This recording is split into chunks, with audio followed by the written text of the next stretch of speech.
Hi, I'm Emily Williams, the founder of the top success and personal development company for driven women called I Heart My Life.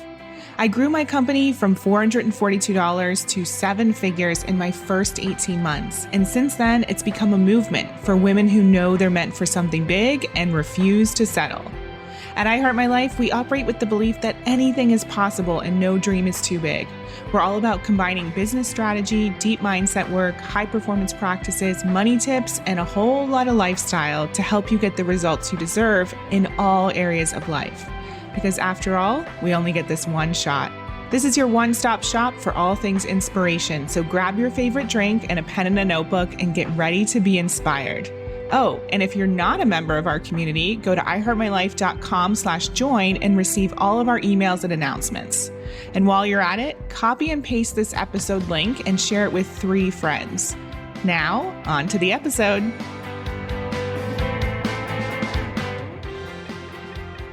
Hey, it's Emily Williams, the founder of I Heart My Life and your host of the I Heart My Life show. This is episode 229, How to Use Astrology to Heal Your Core Wounds with Lisa Tahir. So I'm excited about this episode today. It's definitely a topic that we haven't talked much about on the I Heart My Life show, this combination of psychotherapy and astrology with the intention of healing your core wounds. Today's guest is a psychotherapist, Lisa Tahir. She's an incredible teacher and the creator of the Chiron effect, which is basically a methodology and a practice that she channeled through meditation. Now she uses it in her practice and with her clients to support them in moving through those deep issues that are holding them back and stopping them from creating success, happiness, joy, and all the things that we all desire. So today I ask you to open your mind and be available for new ways of thinking, new ways of healing, new modalities, because what Lisa brings to the table is definitely different. And I think it's so needed and so useful for many people across the world. So I'm excited for you to grab her book, to dive into all of this and see what comes up for you as you explore a topic that might be a little bit different than what you're used to. Let's dive in.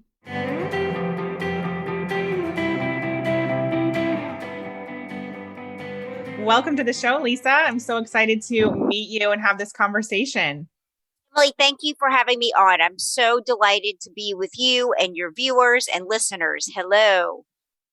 You are one of the people who submitted information to us about being on the show. And immediately when we got it, we were so excited to be connected because this topic is so juicy and your work is so needed in the world. I know our listeners are going to love it and be really just magnetized to you and everything that you talk about. So thank you for being here. You're welcome. I so appreciate that.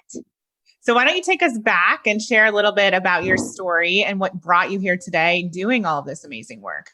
Sure, Emily. I am a therapist, a licensed clinical social worker. I have done that work of healing for over 20 years, and it's been really meaningful to me because I was brought to therapy at the age of 21 to understand how to communicate better and resolve some things that I had lived through and knew I didn't quite have the skills at that age. And therapy can just be a wonderful place to learn and develop things so that you can have what you need emotionally, spiritually, psychologically. And since then, in 20 plus years, I've just had the pleasure to work with so many clients and be with them on their healing path. And it's like what really lights me up. And writing this book and offering people a new way, a new vocabulary and path of healing, which synthesizes already existing modalities plus sharing a new paradigm. I hope to really be inspiring for people to know that you can heal your vulnerabilities and your wounds and actually be happier sooner rather than later. So I love all of that. And I know that there's a lot of listeners who have heard me talk about core wounds in the past. Okay. But can you just share from your perspective, what are core wounds? Sure, Emily. And I see core wounding on a spectrum. And if you see my hands, on one end is vulnerability, areas of vulnerability that we have. And these might be aspects of our lives that we feel like we have to hide or edit from others. When you're talking about yourself, we tend to leave out where we feel kind of less than. And that continues up the spectrum to the range of core wounding, which has to do with some of the bigger traumas in life, like abandonment and neglect and abuse. And so we fall along that spectrum where we are at any given time with our relationship to ourself, which is what my work really addresses, because that sets the tone and dictates the relationship we have with everyone and everything else in our lives. So it's really about looking within and addressing your areas of vulnerability up to and including core wounding. I wonder how that sits with you. Yeah, no, that makes perfect sense. Can you share a little bit about how not addressing these core wounds can impact somebody's life? It can definitely impact your life. And I sense that many of you listening or watching can relate to this, that when something goes unaddressed, it tends to fester. Something that might have been even seemingly small, just like with a physical injury, can get bigger and become more problematic. We see this in our physical health, and it's definitely mirrored in our emotional health, that losses and such that we just kind of push away or don't want to deal with can surprise us and come up in self-sabotaging ways even, and really cause us to be perceived in ways that we don't want to or intend to. They can cause us to be pushed away by others, as opposed to really looking at and addressing the things that challenge you the most, progressively addressing them in really loving and supportive ways from a curiosity standpoint, versus there's something wrong with me that I have to eradicate or change. That my book really walks you through self-forgiveness as a lens to view from. And from that self-forgiveness and compassionate stance with yourself, you're able to really understand your experiences through that compassionate lens. So you're able to be more of a coach to yourself rather than punitive and judgmental. So powerful. So Thank let's you. talk about the book. So the book is called The Chiron Effect, Healing Our Core Wounds Through Astrology, Empathy, and Self-Forgiveness. So first and foremost, I'd love for you to just describe, I know you gave us a little bit just now, but what is the book about and who is it for? Sure. The book is for everyone. It is for you, for your individual self. I also learned, and I'll share a little what Chiron is, your Chiron placement in your birth chart. Like, you might know that your sun sign is a Gemini or a Libra or an Aquarius. And we tend to know our rising sign and maybe even our moon. And I come to this work as a psychotherapist, as somebody really comfortable in the wheelhouse of psychology, and in more recent years, spiritual transformation, and utilizing meditation as a tool to change our neural pathways in our brain to create more peace and well-being in our lives. So for me, the astrological component was a bit surprising, yet I see it as the best departure point to understand which main area, which main vulnerability that we tend to have patterns around in our lives. And I call that the Chiron effect, the people, places, and things that we orbit, just like we are planets and we orbit others who are planets and they orbit us. And this becomes our routine in our lives. What you do for a living, who you hang out with, if you go to the gym or not, all these are based upon what we believe to be true for ourselves and about ourselves. And you can only go as far or as high as your most limiting belief. And that took a while to kind of sink in. And I think we all believe there's kind of a set point, that glass ceiling. And my book is a way to really go beyond any glass ceiling, any limiting thoughts, because our thoughts are truly both what sets us free and what kind of prevents us from being who we want, doing what we want, feeling like it's outside limiting factors like money or geography, but it's really what you believe to be true about money, about geography, for example. And so once you understand where Chiron is in your birth chart, and my book has both a chart in it and an interactive plug-in website that you can enter your date of birth, your place of birth, and if you have it, your time of birth, and that will generate Chiron in Aries or Taurus or Libra or Scorpio. And those speak to the 12 areas of core wounding / vulnerability that your pattern circulates around. And there are things like Chiron and Aries, a core wounding in your sense of value and worth, where despite professional achievement, you might inwardly feel like you're never quite good enough. And these are typically people that achieve a lot outwardly, but feel like, again, like they have to keep achieving to feel like they're lovable or worthy. This performance based love that debilitates so many. And I think our culture, and particularly where we strive for this outward achievement as opposed to inner contentment, and some other placements like Chiron and Capricorn, a core wounding in responsibility, achievement, and success, and how you source your value and worth through um, sometimes taking credit for other people's ideas, if it's in your shadow, if you're not addressing those issues, or others might take credit for your ideas and how terrible that feels. Is this helping kind of fill in, Emily, your question? Yeah, definitely. So I am curious to know though, how did you go from the psychotherapy to weaving in astrology and all these other components? Like what was your path to getting to that place? Sure, Emily. Well, it was a full 3.5 years of research and writing, like studying. I incorporated over 35 other resources, books that I sourced from, going back to Sigmund Freud, Carl Jung, all the way to modern day teachers and healers like Deepak Chopra and Marianne Williamson, and texts like A Course in Miracles, and which is a mind training, shifting from fear to love. And so I really wanted to incorporate kind of everything that I could. And this whole topic came to me through meditation. When I was asking myself, the universe, whoever would listen that day, like I'm feeling frustrated with therapy, just really exploring the narrative of our woundedness. We're so familiar with what hasn't worked, like kind of like universe, what is next? Like in my own life personally, and for my clients, like, what about this new story of how we want to live and how to live it more easily and more effortlessly and in the flow of life? And it was just given to me in meditation, the word Chiron, which truly didn't mean anything. I was kind of bummed. I'm like, universe, is this all you have? But it, like some idea you're given, like it kept prodding, like poking at me, like research Chiron.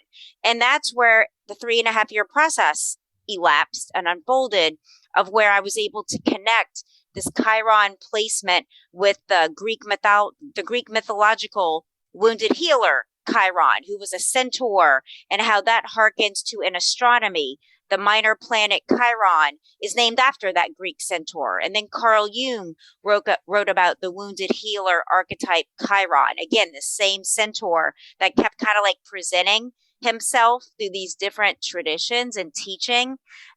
And I was able to link this placement and this knowledge with what what Sigmund Freud called the repetition compulsion. And object relationists talked about this in early psychoanalytic literature, where we repeat patterns that were taught in childhood by our primary caretakers, and how this has been like a timeless kind of information and technology. And yet we've kind of been lost at what is this pattern? What do I tend to repeat? And by knowing your Chiron placement, it really helps you streamline it to one main area that your value and worth, or your life, your professional life, seems to circulate around. And I offer practical takeaway steps as well as affirmations, and to really address this in different aspects. What do you think about that, Emily? Well, it's so interesting because I mean, I've done a lot of work around core wounds, but I've never incorporated the astrology side of it to that experience and factored in all these other things that you're talking about. So I guess my question would be, how can somebody, so you're basically saying that we have to understand a combination of the core wounds that we have from our parents and our upbringing. And then you also weave in our astrology to even, better understand how we can move through the core wounds and be our best self. Well, astrology is actually just the diagnostic point. Once you enter your date of birth info into my website or look at the chart in the book, it will give you specifically your Chiron is in Aries, Gemini, Taurus, Libra, Leo. And then I lay the book out as a self-healing guide. I encourage you to read it from page one, where you begin to create the container for change, which is creating an inner environment within yourself to be reflective. I give some journal prompts and share some memories in my life, both of where I felt really loved and where I didn't.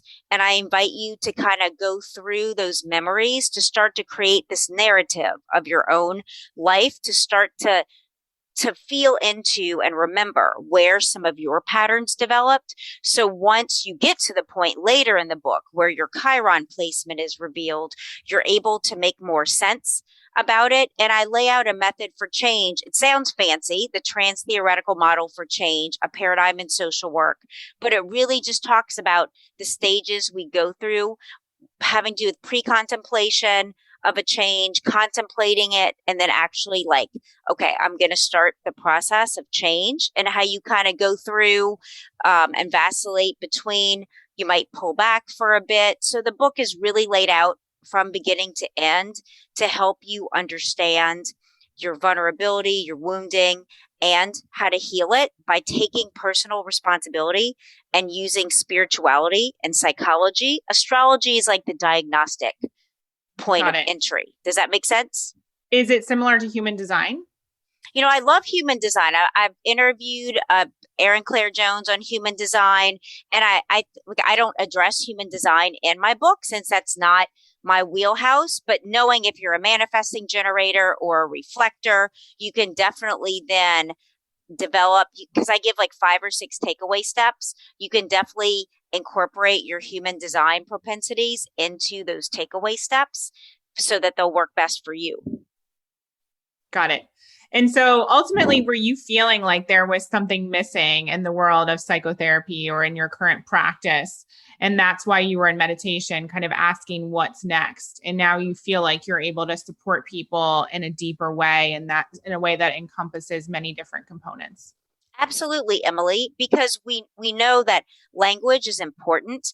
And once you take the needed time to really delve into some of, those of you that have experienced sexual abuse, domestic violence, neglect, some of the really deep traumas in life, and taking the time to heal truly and go back into, that inner child and that little one that I talk about in my book pertaining to those chapters like Chiron and Taurus, core wounding by neglect that often may include sexual abuse or coercion. That once you take the time to really be with that part of yourself, that it is important to start defining the new story of what you want to live, so that you can actually transform that pain that you went through into something that brings you happiness. You might use that message somehow in your work. You might start a podcast or a blog, or you just might share your story with friends and then demonstrate giving them permission to talk about things that have happened to them. There's so many ways that the things that hurt us can actually be our power and what we use in our business. I imagine for you too, doing this show, that like things that have been troubling are what, like can be transformative.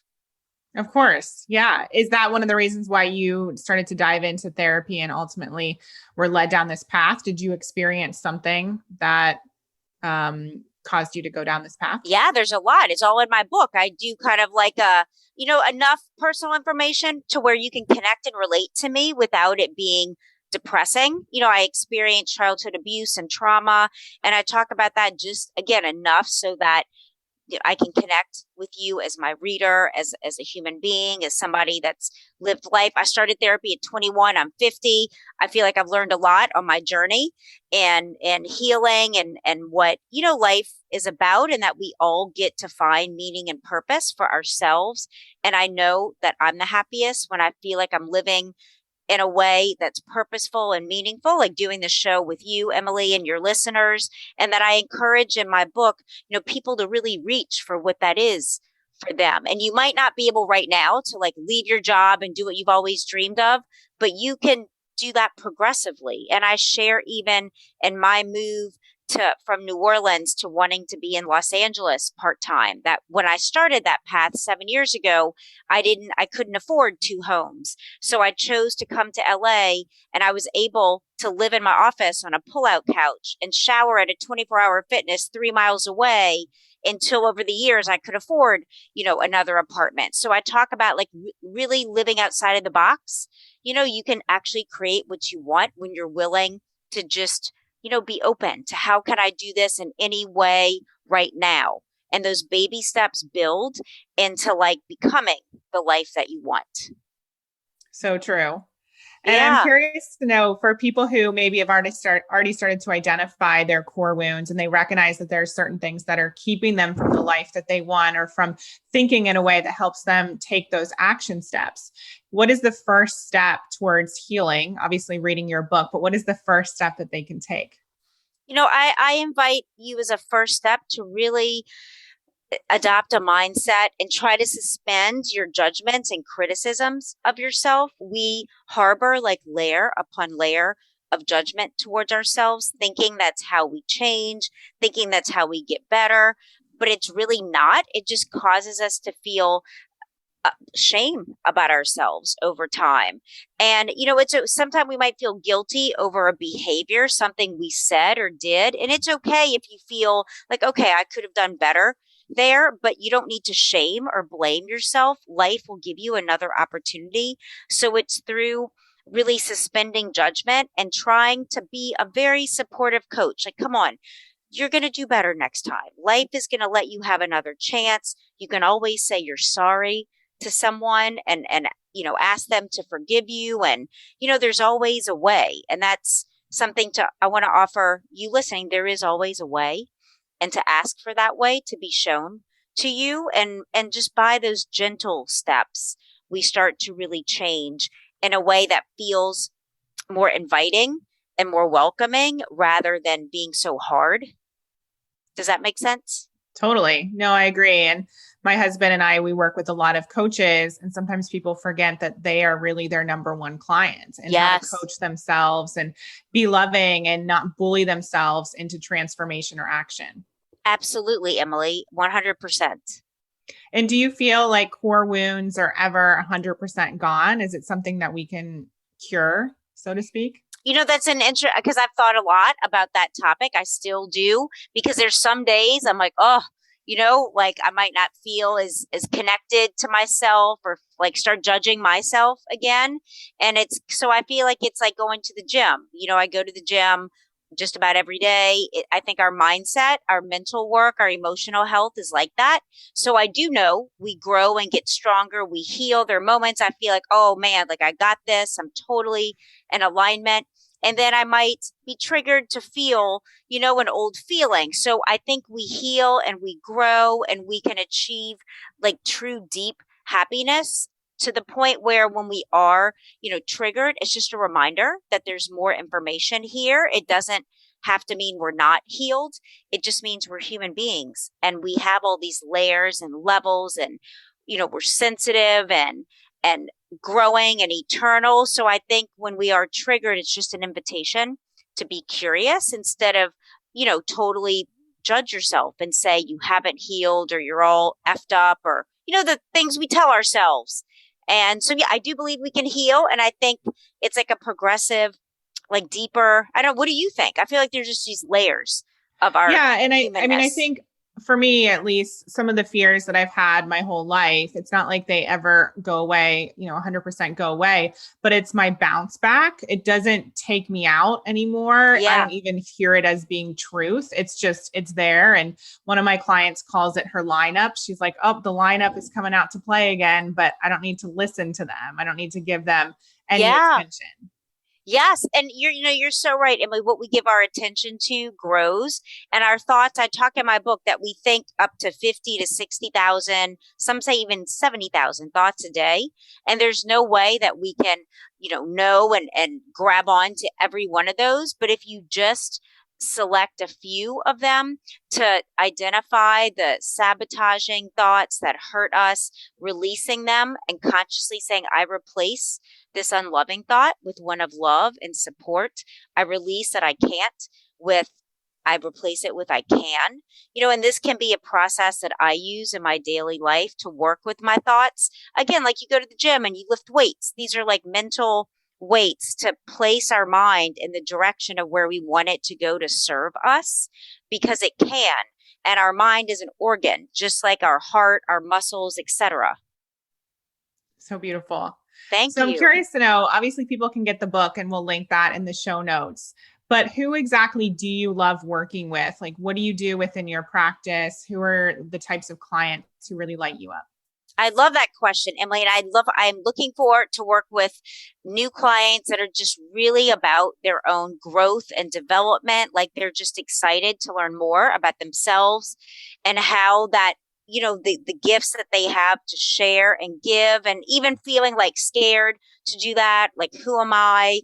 Or feeling like something that's happened to you makes you like you can't do this or you shouldn't do this. Like, I'd really love to work with people that want to grow and change and really like rock out who they came here to be. I'd love to help you discover those parts and layers of yourself. And I know you have a really incredible podcast as well. Would you share a little bit more about that? Thank you, Emily. Yeah, I have All Things Therapy podcast, and I've been on the air 5.5 years, wherever you find podcasts, over 260 episodes, exploring all things therapy. To me, just relate to the different areas of our life: fitness, business, the quantum field. I love talking about manifestation using universal laws and principles. That's like one of my biggest areas of interest. And I interview guests as well as do some solo shows about that. So I'd love for people to check it out. Thank you for that, Emily. Yeah, I saw you even had Marianne Williamson on there and some amazing I people. I did. I've been so blessed to interview. Marianne's been like a mentor and just someone I've learned so much from, especially her book, A Return to Love. And that quote that I imagine you and many of your listeners might know, having to do with shining our light, Yeah. and it's not about dimming ourselves. It's really being bright and modeling that so others have permission to be their brightest self as well. I just love her work. Yeah, that quote is in my book as well. Awesome. Yeah, it's in mine too. So one of the questions we always ask all of our guests here on the I Heart My Life show is, what is one way you believe people can create a life that's better than their dreams? Ooh, let me think about that for a moment, Emily. A life that's better. And how we can do that? Is that your question? Yeah, because I believe the mind only takes us so far and we're capable of so much more than we give ourselves credit for. So I'm curious to know, in your experience, what is one way? I've been starting to kind of play with that relationship between our mind and our heart. And really, when those two are aligned, and I've been starting to come more into my body. So I would answer that by saying, really like a body based sense of, the mind can generate some thoughts, some options, but when does your heart start to like vibrate or feel warm or feel like this is it? Like really feeling into something physically. And I'm starting to learn to play with that as a way to manifest. Like that's when we're really onto something, and to really connect with your heart space around your desires and intentions, and trusting your heart, trusting yourself more, your innate wisdom within your body to guide and direct you, instead of overriding it with your mind, with your thoughts, like letting the body lead you. And I think through that daily process, we create that life of our dreams and beyond. Oh, I resonate with that so much. My listeners know my story, but I'm not sure that you do. No, tell me. When it was back in 2008, I had graduated with a psychology degree and I was planning to go to Northwestern for a master's in counseling psychology program. Okay. And I was literally driving from Ohio to Chicago, and I had this awful feeling in the pit of my stomach and started to cry, and ultimately realized this wasn't the right next step for me. So we turned the car around and went back to Ohio, entered into a major quarter life crisis. But that was like the moment my whole life changed course. And wow. My mind was telling me like, this is crazy. You've already, signed up for this. You wanted this, you planned this, but my body and my heart was telling me this isn't the right next step. And you listened, even though it didn't make sense to your mind. That's amazing. And what came as a result? Yes, exactly. What There's a happened reason why our company is I Heart My Life, because your heart Yeah. has so much wisdom. Well, I love the name of your show, I Heart My Life. It really resonated with me because I think it speaks directly to the truth, like the heart being the center of one's life, as I kind of hear you saying, and really giving ourselves permission to go there, to allow that. And it might be that you don't talk about this to a lot of people because I think we tend to want to be validated. I know at least I have in the past. So we share this method or way of intuiting and directing our lives. And people might be like, oh my God, what are you doing? You know what? It might get you to kind of shut down sooner or faster. So I always encourage others and myself when something's new within you, just kind of incubate it, love it, like really grow it, yourself until you feel strong enough that you wouldn't compromise regardless of what anyone else thinks. How do you feel about that? Yeah, one of my clients, she talks about that. She's a speaking coach, and she always says, share from a place of a scar, not an open wound. So once it's healed, then share. You wouldn't, share if you have an open wound that's like bleeding. Wait until you're healed. Yeah. Yeah, I hear you. Amazing. Well, thank you so much for your time today, Lisa. Where can people find you in the online space? Yeah, I would love for people on social media at YouTube and Instagram and on Facebook. I am at NOLA Therapy. It's my company. It stands for New Orleans, Los Angeles Therapy. And you can connect with me to schedule sessions as well as through my website, which is nolatherapy.com. And there's the link to my podcast and online empowerment class, links to order my book and to connect. So I would love to really be contributing to you all and adding value to your lives. Thank you. And we're grateful for you and for you bringing this modality into life. I really love how you essentially channeled this and heard the guidance and you took action. And I'm just really inspired by you. So thank you. Thank you, Emily. My delight and pleasure. Thank you for having me. I hope you enjoyed this episode of the I Heart My Life show. Now, do us a favor and tell people about this episode. It's truly our duty to make sure that the I Heart My Life movement is spread far and wide. The truth is, life can be challenging, but it is possible for all women to love themselves and their lives.